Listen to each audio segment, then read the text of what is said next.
شخصیتوں کا امتحان 3 حالتوں میں کیا جاتا ہے: بہادر کا میدان جنگ میں، دوست کا برے وقت میں، اور عقل مند کا غیظ و غضب کی حالت میں۔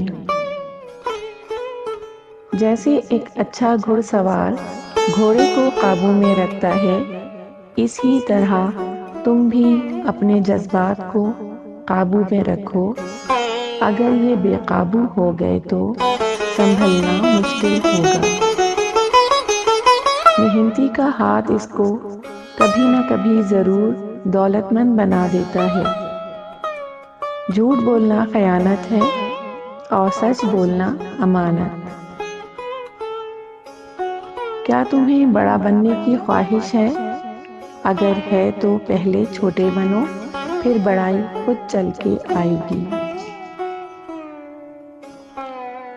جوانی میں دولت کی زیادتی تباہی کا سبب بنتی ہے، اسی لیے عقل مند امیر ماں باپ جوان بچوں کو خود کمانے کے لیے میدان میں چھوڑتے ہیں تاکہ دنیا کے نشیب و فراز کا پتہ لگے۔